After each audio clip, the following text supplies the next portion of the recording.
अम्मी जान बेहद मिलनसार खातून थीं। पास पड़ोस में बाकायदा से आना जाना रखती थीं। ईद, बकरा ईद, त्यौहार पर कुछ ना कुछ पकाकर मोहल्ले के घरों में भिजवाती रहती थीं और उनके दुख सुख में शरीक होना अपना फ़र्ज़ अव्वलीन जानती थीं। सब मोहल्ले वाले उनकी इज्जत करते थे और वो खाला हर दिल अजीज़ मशहूर हो गई थीं। अम्मी जान के हुस्न इखलाक की वजह से बचपन में पड़ोसी हमारा बहुत ख्याल रखते थे। जब तक वालिद साहिब जिंदा रहे अम्मी जान की हर दिल अजीज़ी में कमी ना आई। हम भी मकबूल रहे, लेकिन ज़िंदगी तो घूमता हुआ पहिया है। दिन रात इसी पहिए के साथ चक्कर खाते हैं। कभी के दिन तो कभी की रातें बड़ी हो जाती हैं। मैं 10वीं जमात में थी। मेरे वालिद साहिब की बुखार के बाइस वफ़ात हो गई। वालिद की वफ़ात के बाद वालिदा काफ़ी दिनों तक अफसुर्दा रहीं। अब्बू कोई काबिल ज़िक्र तड़का नहीं छोड़ कर गए थे। एक सरकारी स्कूल के उस्ताद थे और रिटायरमेंट में चंद साल रहते थे। उनकी तनख्वाह में हमारी गुजर बसर इज्जत से हो रही थी। अगरचे तनख्वाह ज़्यादा ना थी, लेकिन शाम को पढ़ाने एक दोस्त की अकेडमी जाते थे। इस तरह मज़ीद आमदनी हो जाती थी। बेवा को सरकार से थोड़ी सी पेंशन मिलती थी और इस कलील रकम में इज्जत से गुजारा नामुमकिन था। इन दिनों अम्मी जान बेहद परेशान थीं। अगरचे हम घर में 3 ही अफराद थे, लेकिन 3 बंदों को भी 3 वक्त का खाना तो चाहिए था। वालिदा सिर्फ 4 जमातें पास थीं, सिलाई वगैरह नहीं जानती थीं, लिहाजा घर बैठे आमदनी का दूसरा जरिया मुहाल था। मोहल्ले वालों ने साल भर तो हमारा ख्याल रखा, कभी खाना भिजवाते और कभी अजनास वगैरह, लेकिन आखिर कब तक रफ्ता रफ्ता ये इमदाद कम होती गई। एक वक्त आया कि ये जरिया भी ना रहा। यूँ लगता था जैसे लोग हमें भूल गए हों।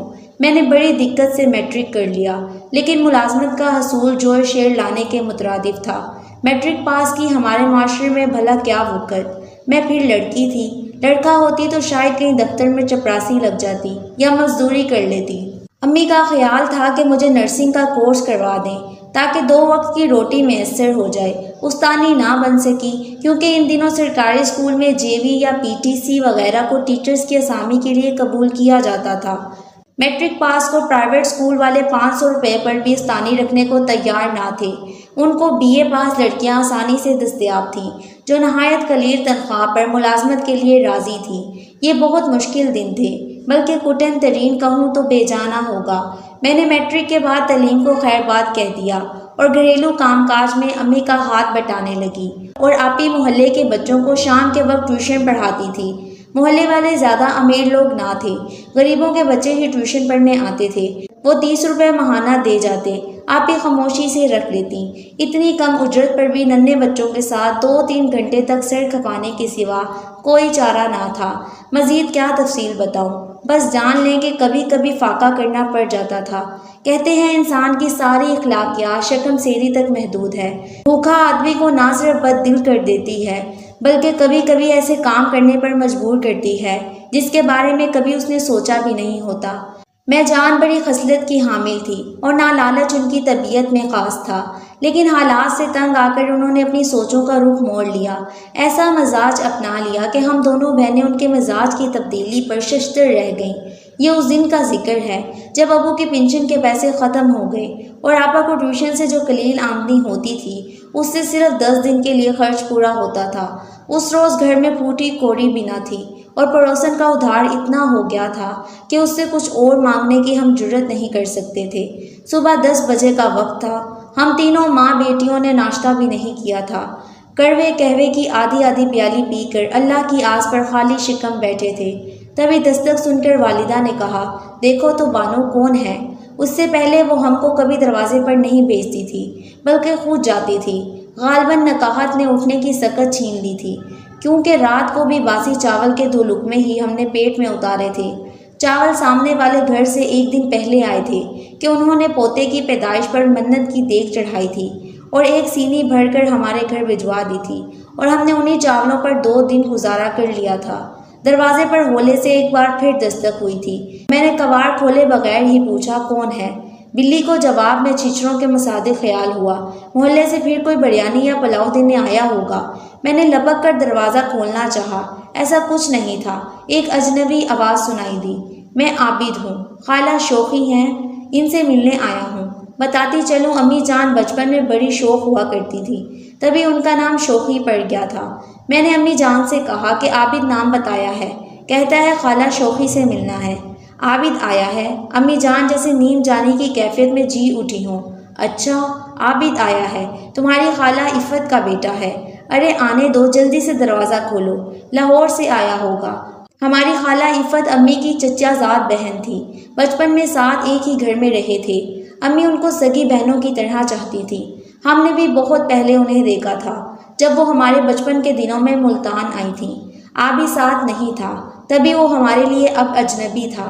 वालिदा की हदायत पर मैंने तेज़ी से दरवाज़ा खोला। एक लंबा तिरंगा खूबरू नौजवान सामने खड़ा, एक हाथ में सफरी बैग और दूसरे हाथ में शॉपर था। वो अंदर आ गया, सफरी बैग चारपाई की पैंती पर रख दिया और शॉपर अम्मी जान को दिया। खाला जी, ये आपके लिए है। इसकी क्या ज़रूरत थी? ऐसा तकल्लुफ़ क्यों किया बेटे? अच्छा हुआ मिलने आ गए, इतनी मुद्दत बाद देखा है तुम्हें। माशाल्लाह, बड़ा रंग रूप निकला है, कद आवर हो गए हो। अम्मी जान मुसरत भरी नज़रों से भांजे की बलाएं लेने लगी। मैं और आपा हैरत की मिली जुली कैफियत में अपने खूबरू कज़न को तक रहे थे, जो मुफलिसी की ख़िज़ा में बहार के झोंके की तरह आया था। पर हमारी निगाहें उस शॉपर पर मरकूज़ हो गईं, जिन पर एक मशहूर मिठाई की शॉप का नाम छपा था। आबिद ने कहा, खाला जान, मिठाई और थोड़े से फ्रूट लाया हूँ। ज़्यादा कुछ ना ला सका। दरअसल इन दिनों एक होटल में क़याम पजीर हूँ। अभी रहने के लिए ठिकाने का बंदोबस्त करना है। तो क्या यहाँ मुस्तकिल आ गई हो? मुलाजमत की वजह से आपके शहर में तबादला हुआ है। फौरी तौर पर रहाइश का बंदोबस्त नहीं हो सका। आर्जी तौर पर एक दरमियाने होटल में एक कमरा किराए पर ले लिया है। कोई ऐसा घर तलाश कर रहा हूँ। यहाँ एक कमरा मुझे किराए पर मिल जाए, अगर रहाइश के साथ साथ 2 वक्त का खाना भी दे दें तो इसकी अलहदा पेमेंट करूँगा। लो भला, अपनी खाला का घर होते हुए तुम इधर उधर मारे मारे फिरो और होटल वगैरह में रहने की क्या ज़रूरत है? अरे भाई, ये तुम्हारा ही घर है, जब चाहो रहो। तुम्हारे खालू का वो सामने वाला कमरा खाली पड़ा है, बच्चियां सफाई करके बंद कर देती हैं। मैं इस कमरे में कदम नहीं रखती, उनकी यादें घेर लेती हैं। बस अब तुम कहीं नहीं जाओगे, यहीं रहोगे हमारे साथ। खाला, मगर कुछ नहीं। जानते हो औरतों का अकेला रहना किस कदर मुश्किल होता है। मेरा कोई बेटा होता तो कोई मसला ना होता।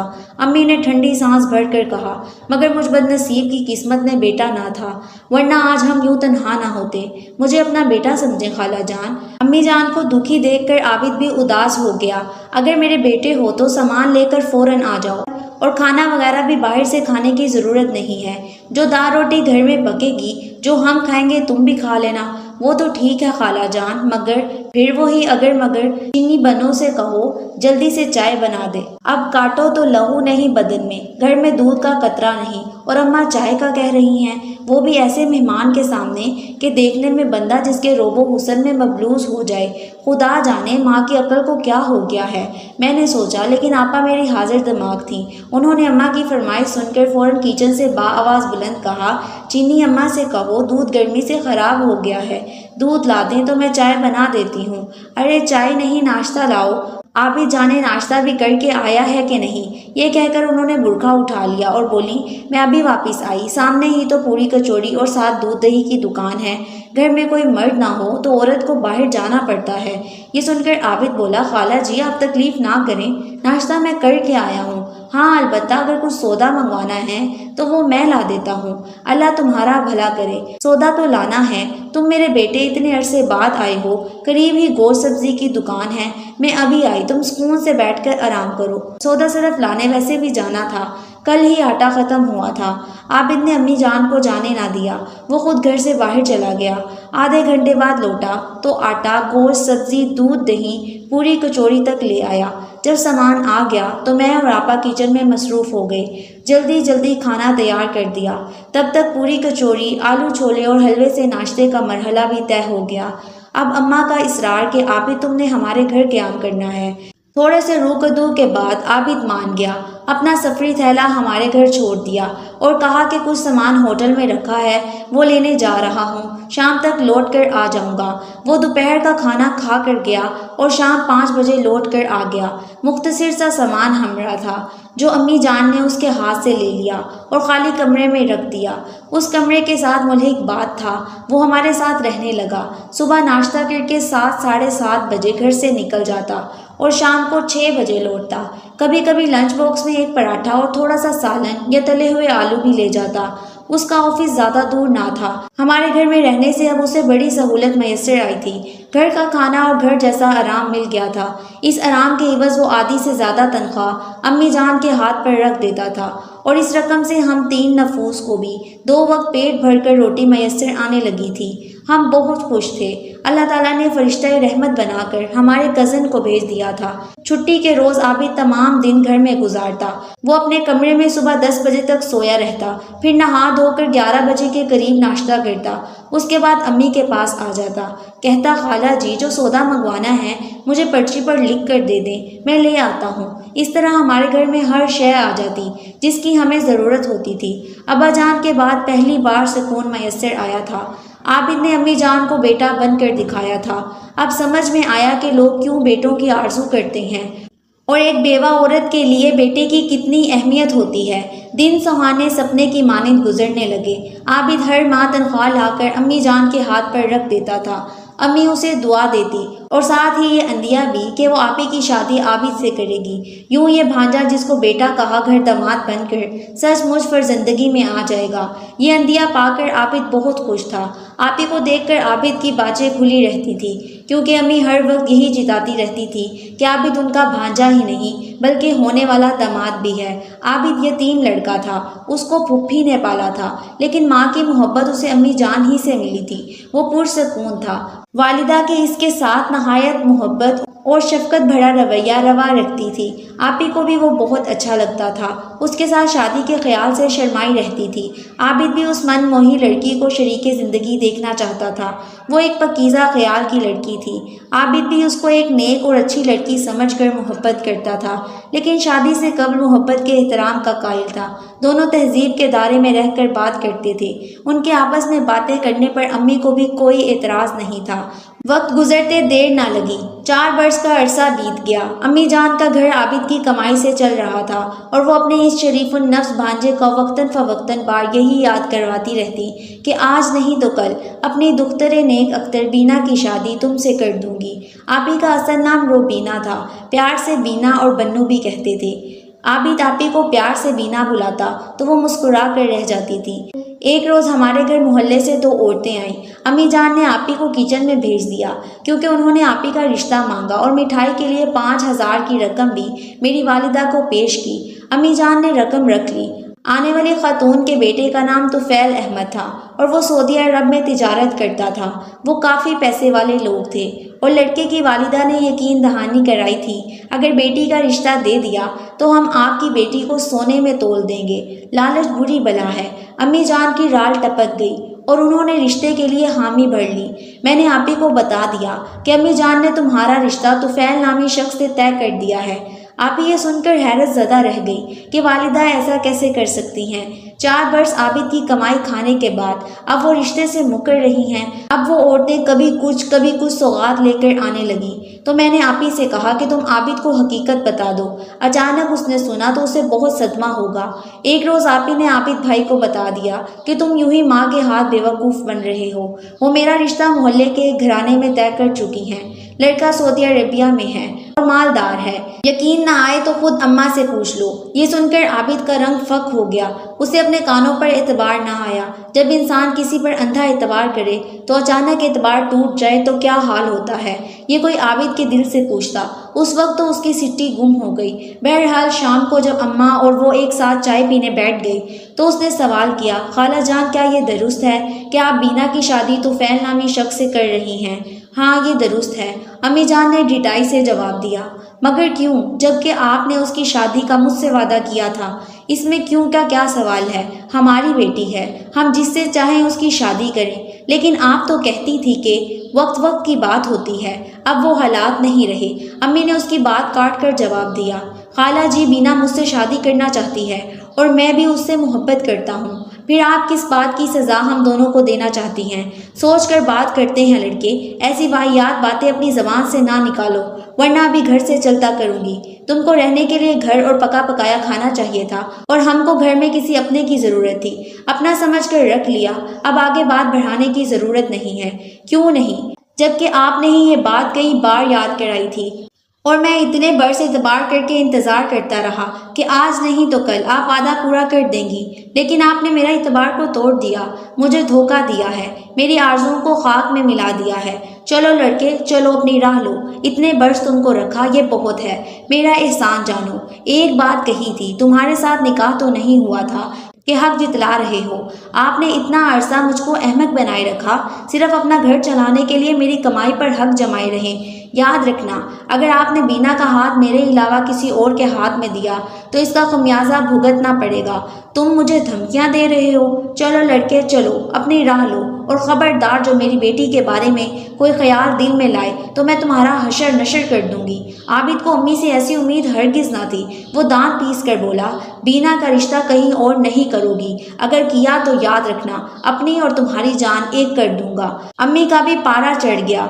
उसे डराने को पास पड़ी सब्जी काटने वाली छुरी उठा ली। तभी आबिद ने अम्मी जान की कलाई मरोड़ कर छुरी उनसे छीन ली। अब छुरी आबिद के हाथ में थी। खाइफ होकर अम्मी जान दौड़ती हुई गईं और गुसल खाने में बंद हो गई। मैं पड़ोस में भागी कि किसी को मदद के लिए बुलाऊं, और आपी किचन में जाकर छुप गई। तभी आबिद किचन में आ गया और आपी से कहने लगा, मैंने तुम्हारी माँ को गुसल खाने में बंद कर दिया है, ये सुनहरी मौका है, मेरे साथ चलो, हम भाग निकलते हैं यहाँ से। बीना बाजी ने घबरा कर कहा कि होश में आओ। आबिद छुरी फेंक दो। आबिद होश में आओ और अम्मी जान को गुसल खाने से बाहर आने दो, कुंडी खोल दो, और मैं हरगिज तुम्हारे साथ घर से बाहर कहीं नहीं जाऊंगी। बीना पागल मत बनो, यही वक्त है, जल्दी करो, घर से बाहर निकलने का यही मौका है। जो भी हो, मगर मैं अपने वालिदैन की इज्जत मट्टी में नहीं मिला सकती। वो मिन्नत करता रहा, मगर बीना उसके साथ घर से भागने पर रजामंद नहीं हुई। इतने में मैं पड़ोसन को लेकर वापिस आ गई। पड़ोसन ने आबिद को बुरा भला कहते हुए गुसल खाने की कुंडी बाहर से खोल दी और अम्मी जान निकली। वो आबिद को गालियां देने लगी। तब इसको सचमुच तैश आ गया और उसने अम्मी जान पर छुरी से हमला कर दिया। ये देखकर हम दोनों बहनें चीखती हुई किचन में घुस गईं और खुद को कैद कर लिया, जबकि पड़ोसन धाई देती हुई भागी ताकि लोगों को मदद के लिए बुला सके। जब तक पड़ोसन की इतला पर लोग आते, जुनूनी आबिद ने मतदिद करके अम्मी जान को जख्मी कर दिया था। अम्मी के कपड़े खून से लथपथ हो गए थे। इस हालत में लोगों ने उसको पुलिस के हवाले कर दिया। अम्मी जान हालत बेहोशी में अस्पताल ले जाई गई। सर और जिस्म से खून बह रहा था। डॉक्टरों ने जान बचाने की काफ़ी कोशिश की, मगर वो खाली की हकीकी से जा मिली।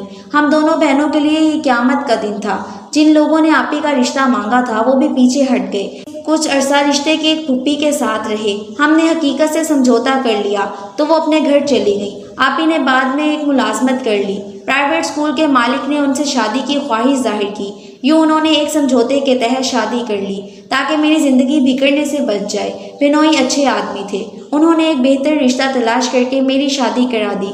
अफसोस आबिद पर केस चला और उसे फांसी की सज़ा हो गई। यूँ एक जज्बाती नौजवान ने जज्बात की आग में जलकर खुद को फांसी की भीड़ चढ़ा दिया, जबकि अम्मी जान लालच में आकर वादा खिलाफी कर बैठी और अपनी जान गंवा बैठी।